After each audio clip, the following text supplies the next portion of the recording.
हमें इन्हें रोकना ही होगा, अभी और इसी क्षण। बाबा का अस्त्र!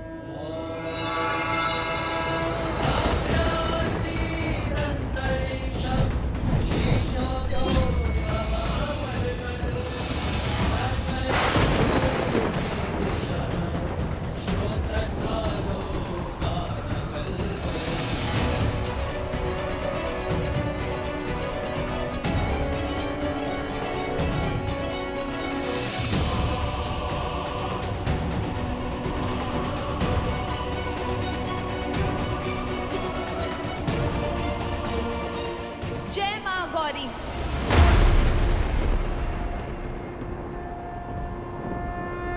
इन पे तो ब्रह्मास्त्र का भी प्रभाव नहीं हो रहा है कुश। कम से कम रुक तो गए। किंतु अब क्या करें कुश? इस माया से तो केवल महादेव और माता गौरी ही बचा सकते हैं। समझ गया कुश। माता आप पीछे जाइए। कुश तुम मेरे साथ आगे बढ़ो। पीछे? हाँ माता, शीघ्र पीछे जाइए।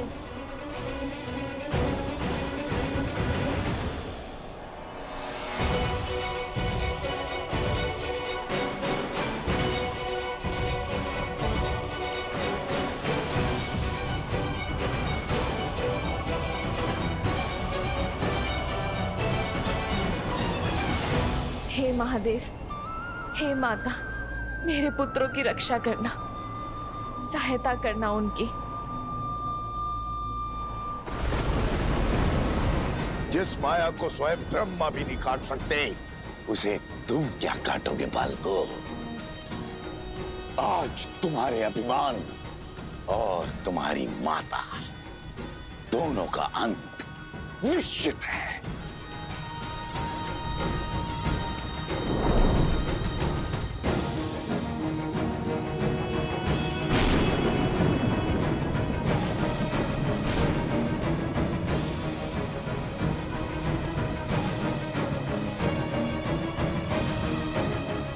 वध कर डालो इन सबका।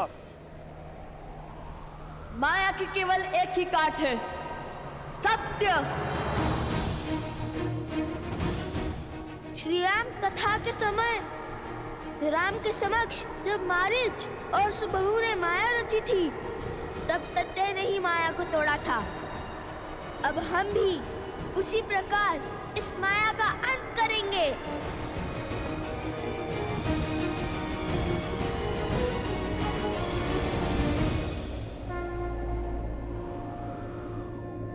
मनोबुद्धि अहंकार चित्तानि नमः। न मन न बुद्धि न चित्त, न मद न कोई है अहम। नाचा श्रोत्रा विज्वे, नाचा घर ना नेत्र। श्रवण नहीं, वचन नहीं, ना कोई गंध ना नयन। नाचा व्योमा भूमि, न तेजो न वायु। ना भूमि ना मैं वायु हूँ, ना नभ हूँ मैं, ना हूँ अगन। चिदानंद रूपः शिवोहम शिवोहम। सब ना हो के सब में हूँ, शिवोहम शिवोहम।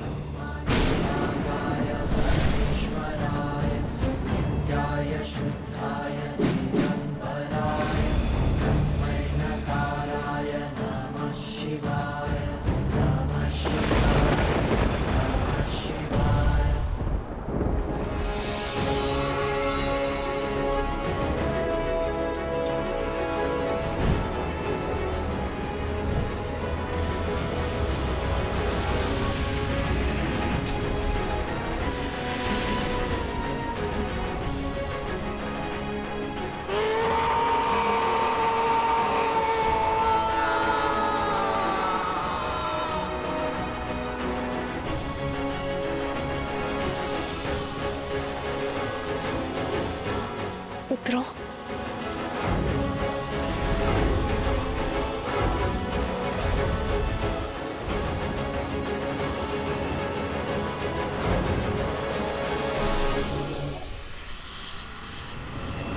अभी मेरा प्रहार समाप्त नहीं हुआ है।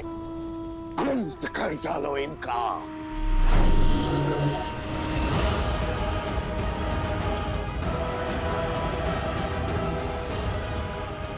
आक्रमण!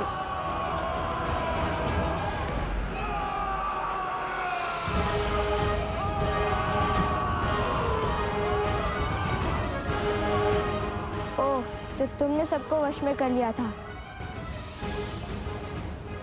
माता, ये तो दोषी है, इन्हें तो मारना ही होगा। नहीं पुत्र, मारने से स्वयं पर दोष चढ़ता है और वध करने से उनका उद्धार होता है। तो इन्हें मारो नहीं, इनका उद्धार करो। अग्निअस्त्र।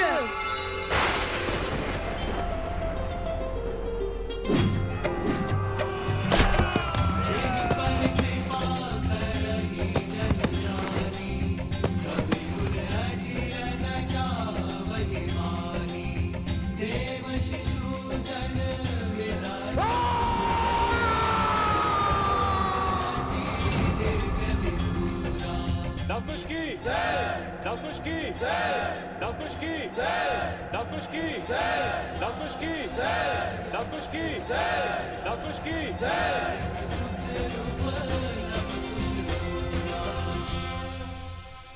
मुझे क्षमा करे देवी।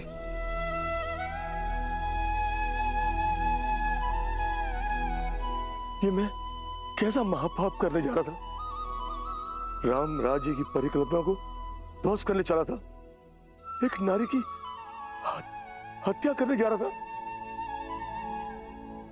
ना जाने किस माया, किस शक्ति की चपेट में आ गए थे हम।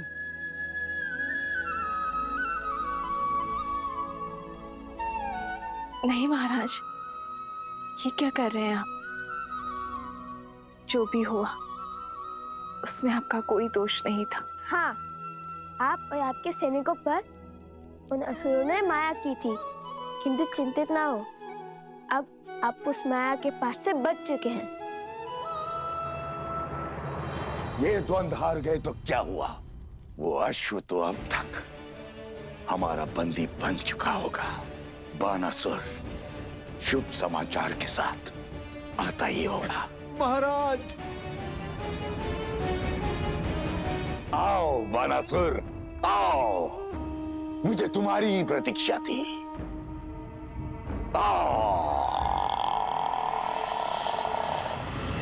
महाराज।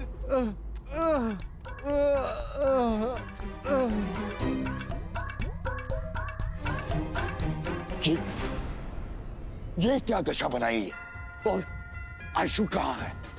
वो हनुमान वहीं था महाराज।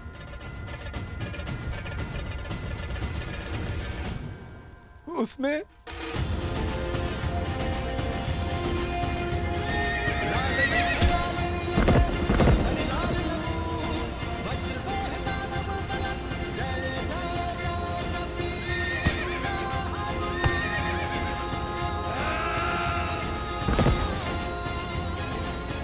और बहुत जोर से मारा महाराज। हनुमान, हनुमान, हनुमान! हर बार ये वानर मेरी योजना पर ग्रहण कैसे लगा देता है? शक्ति उसे देख क्यों नहीं पाई? क्योंकि वो स्वयं महादेव है, जो हर माया से परे है। किंतु मेरे अस्त्र अब तक समाप्त नहीं हुए हैं।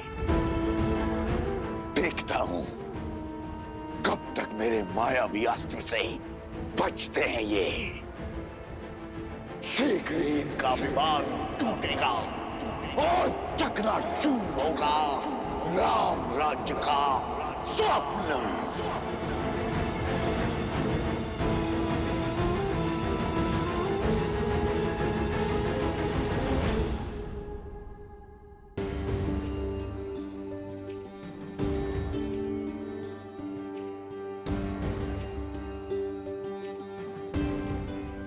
भूख अत्यंत विचलित कर रही है।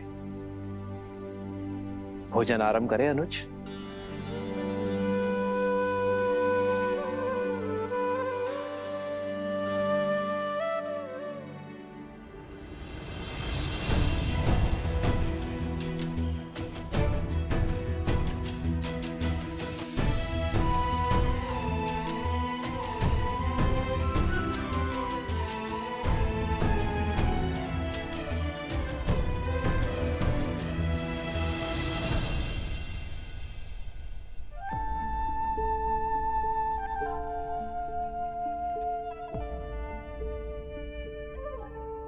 भरत, यदि मन से चिंता ना उतरे तो गले से भोजन का ग्रास भी नीचे नहीं उतरता।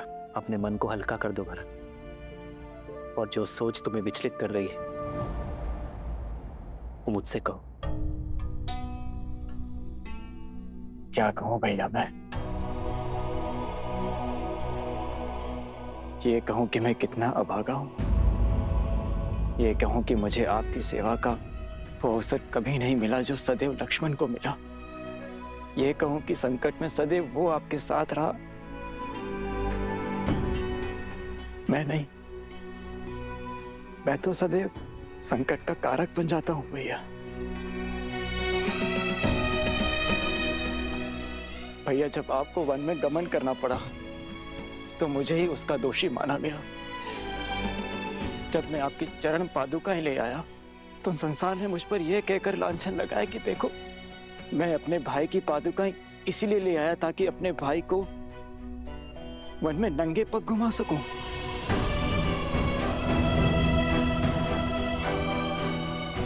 और मेरे कारण मेरी सीता भाभी माँ को न जाने कितने माह तक उस दुष्ट रावण की बंदिनी बनकर रहना पड़ा। और अब जब अयोध्या पर संकट आन पड़ा है, भैया आप मुझे इस योग्य भी नहीं समझते कि मैं उन दो ऋषि कुमारों के विरुद्ध खड़ा हो सकूं जिन्हें मृत्यु के घाट उतारने के लिए मेरा रोम रोम तड़प रहा है। अपने दोनों भाइयों के अचेत शरीर मेरे नेत्रों के सामने छाए रहते हैं भैया। ये पीड़ा मैं अब और नहीं सह सकता। मैंने लक्ष्मण को रोका, उसे समझाया कि उन दोनों बालकों से सौम्य रहे, किंतु उसने मेरी एक न सुनी। किंतु देखिए लक्ष्मण कैसे मूर्छित हुआ पड़ा है भैया। मैं तो उनसे लड़ने भी नहीं जा सकता क्योंकि मेरे भैया ही मुझे योग्य नहीं समझते। हुआ ना मैं अभागा।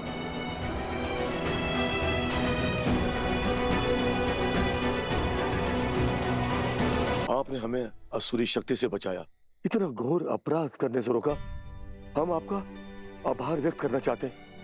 कृपया यहाँ कुछ दिन रुककर हमें सेवा का अवसर दें। हाँ हाँ देवी, कुछ समय तो रुकिए, हम आपको कहीं जाने नहीं देंगे। आपको हमारी विनती स्वीकारनी ही होगी। कुश, अश्व और हनुमान जी का क्या? हम उन्हें और अकेला नहीं छोड़ सकते हैं। हाँ हाँ रुक जाइए देवी, कृपया हमारे लिए रुक जाइए। पर आश्रम का क्या होगा? सब लोग हमारी प्रतीक्षा कर रहे होंगे। हमें शीघ्र अतिशीघ्र आश्रम जाना चाहिए। हाँ हाँ, आश्रम में भगवान वाल्मीकि है ही नहीं। सारे आश्रमवासी कितना चिंतित हो रहे होंगे। आश्रम जाना ही उचित होगा।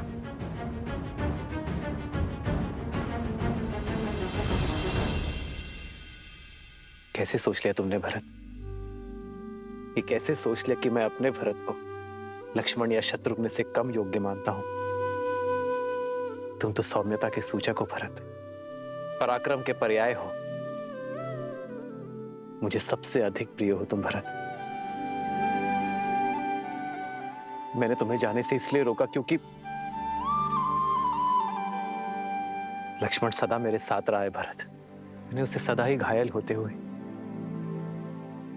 मृत्यु के मुख में जाते हुए देखा है। अत्यंत दुख हुआ मुझे, किंतु मैंने हर बार अपने आप को संभाला है भरत। इस बार पुनः लक्ष्मण घायल है और शत्रुघ्न भी। मैं इस विपदा को सह नहीं पा रहा हूं भरत। और इस बीच यदि तुम्हें कुछ हो गया मेरे भाई तो भैया, पुण्य के प्रतीक श्री राम से पाप कैसे हो सकता है? किंतु आप स्वयं को मेरे स्थान पर रख के देखिए। स्वयं या महल में सुरक्षित रह के आपको युद्ध भूमि में जाते हुए देख, क्या मैं स्वयं से कभी दृष्टि मिला पाऊंगा? लक्ष्मण और शत्रुघ्न के नेत्रों में नेत्र डाल पाऊंगा? वेद के उपचार से वे दोनों शीघ्र ही सकुशल हो जाएंगे। किंतु क्या आप ऐसा चाहते हैं कि आपके भाई की आंखें उन दोनों के सामने सदैव झुकी रहे? जिन अयोध्या वासियों ने गंगा सी पावन मेरी सीता भाभी माँ पर बिना किसी दोष इतने लांछन लगाए, क्या वे लोग मुझे क्षमा कर पाएंगे? क्या वे लोग ये नहीं कहेंगे कि देखो, दो भाई तो अपने बड़े भाई के साथ कंधे से कंधा मिला करके लड़े, किंतु भरत अपने हाथ पर हाथ रखकर बैठा रहा, वो कुछ न कर सका। मेरे 14 वर्षों की तपस्या पर कालिख लग जाएगी भैया। और भरत संसार में फिर से वही भरत बन जाएगा जो अपने भाइयों की दुर्दशा देखना चाहता है। और तब क्या कहेंगे आप भैया? क्या मेरे मान पर आप ये वार सह पाएंगे?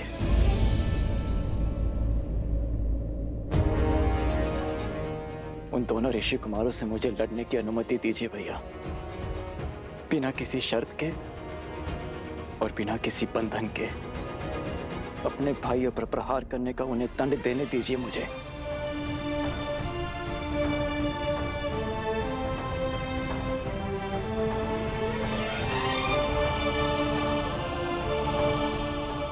जाओ भरत, बिना किसी शर्त के, बिना किसी बंधन के जाओ, और जो उचित लगे वही निर्णय लो। चाहे अब उन दो बालकों को जो दंड देना पड़े दो, और अयोध्या का अश्वमेध यज्ञ पूर्ण करवाओ।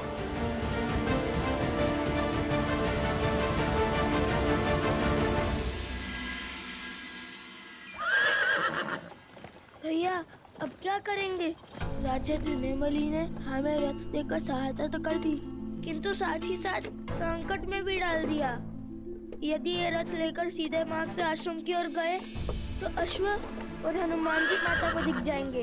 अरे मैं तो कब से वही सोच रहा हूँ कि हम लोग इस अश्व का मार्ग कैसे बदलेंगे। क्या हुआ? कुछ नहीं।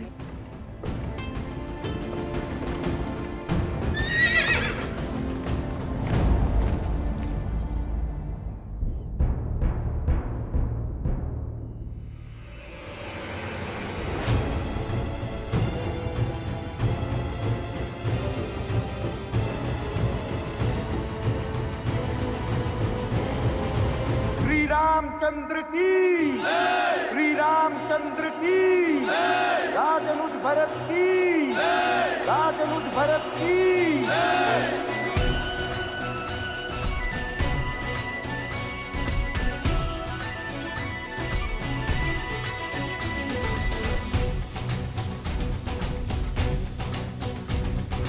विजयी भव।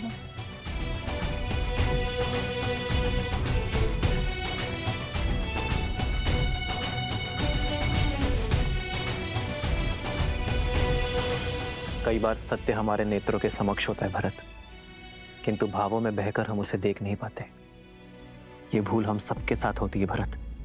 अपने भावों पर नियंत्रण रखना भरत। शीघ्र ही लौटो। जो आज्ञा भैया।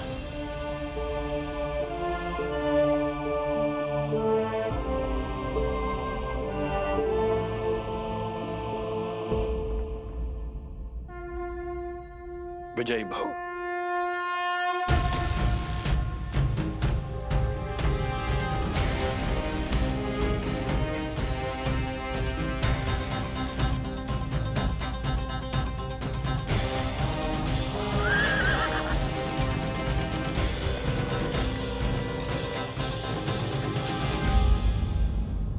कौन है वहाँ?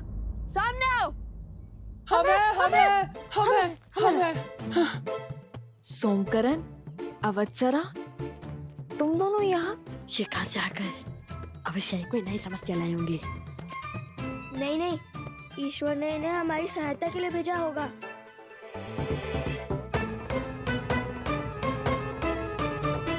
सोमकरण, अवत्सरा, क्या कर रहे हो तुम दोनों यहाँ?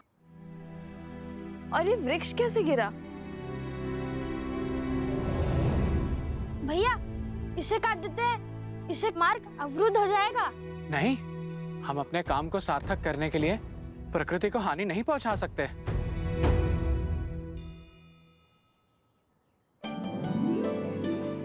वो देखो, वो वृक्ष पूरी तरह सूख चुका है, कभी भी गिर सकता है। आओ। सोमकरण, उत्तर दो।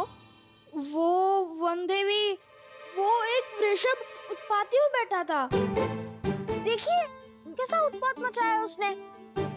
हम तो यहाँ यात्रियों को सावधान करने खड़े हैं कि वो कोई अन्य मार्ग अपना ले, है ना भ्राता? हाँ वन देवी, आप कोई दूसरा मार्ग ले लीजिए। ओहो, एक संकट से निपटे तो दूसरा संकट आ पड़ा। चलो कोई बात नहीं, हमें अपना कर्तव्य निभाना ही होगा। माता, आप लव भैया के साथ दूसरे मार्ग से आश्रम जाइए। मैं इन दोनों के साथ इस वृक्ष और इस वृषभ को संभालते हैं। न जाने अब किसे घायल करना चला होगा। किंतु तुम? माता उचित तो कह रहा है वो।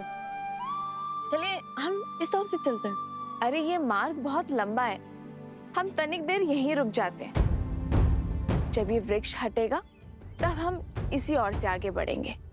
देखिए माता, कितनी लंबी यात्रा करके हम यहाँ आए हैं और त्रिपुरा सुंदरी मंदिर में जो कुछ भी हमारे साथ हुआ उसके बाद आप बहुत थक गई होंगी। अब हम आपको पुनः संकट में नहीं डाल सकते। यदि उस वृषभ ने आक्रमण कर दिया तो?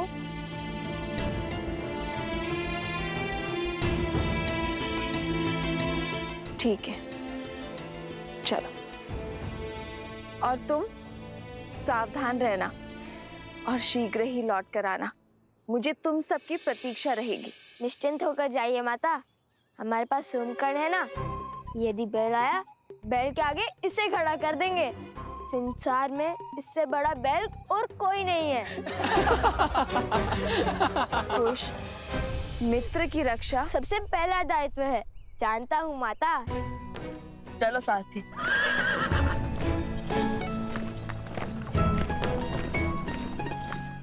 अद्भुत, आज तो बचा लिया आप दोनों ने। यदि रथ इस मार्ग से जाता तो अश्व और हनुमान जी दोनों माता के सामने होते और फिर उनकी डांट से तो श्री राम भी नहीं बचा पाते। संकट से बचे है अपने गुरुपुत्र। संकट अभी शेष है कुश। वन देवी को आश्रम जाने से रोकना होगा, क्योंकि लक्ष्मण जी ने आकर सबको बता दिया है तुम दोनों ने अश्वमेध यज्ञ का अश्व पकड़ लिया है। उन दोनों बालकों ने जो किया है वो राजद्रोह है।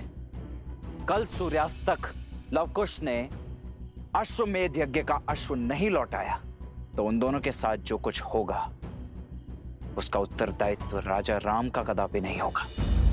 हाँ, और सभी को ये भी पता है कि तुमने लक्ष्मण जी और उनके भाई को मूर्छित कर दिया है। इसी कारण गुरु माँ ने भारद्वाज ऋषि को भी बुला लिया। एक संकट से बचाकर दूसरे संकट में ढकेल दिया तुम दोनों ने। चलो शीघ्र चलो, हमें माता से पहले आश्रम पहुंचना होगा। क्या हुआ? चलो पहले इस वृक्ष को तो हटाए। माता को तुम दोनों की सहायता का वचन दिया था मैंने, उनसे असत्य तो नहीं कह सकता मैं।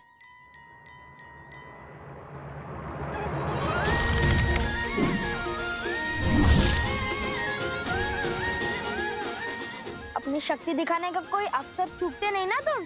अभी मेरे गुणगान गाने का समय नहीं है, शीघ्र चलो। लव भैया को आश्रम की स्थिति का ज्ञान नहीं है, वो तो संकट टलने के उत्साह में होंगे। चलो। ये मार्ग तनिक लंबा है सारथी, तनिक तीव्र चलाइए। और तीव्र।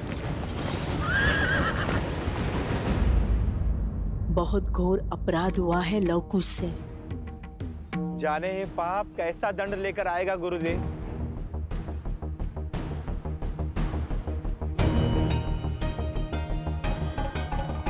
आ गए तुम।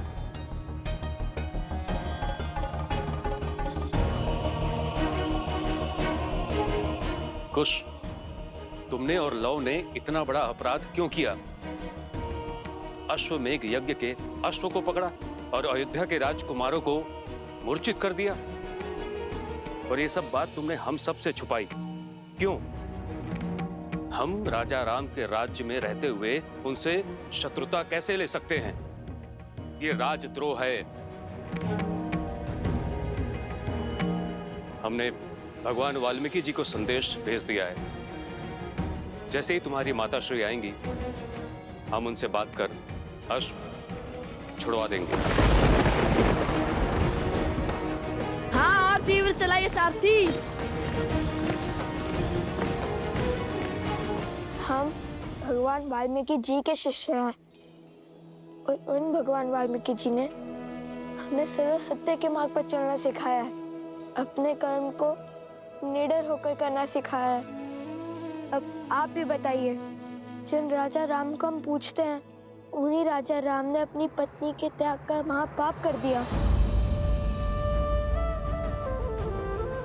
जिनके लिए राजा राम ने राम सेतु बनाया, लंकापति का अंत किया, जिनके साथ की लालसा में माता सीता ने स्वयं अग्नि परीक्षा दी, उन्हीं माता सीता को स्वयं से दूर कर दिया। क्यों? ये प्रश्न हमें विचलित कर रहे थे।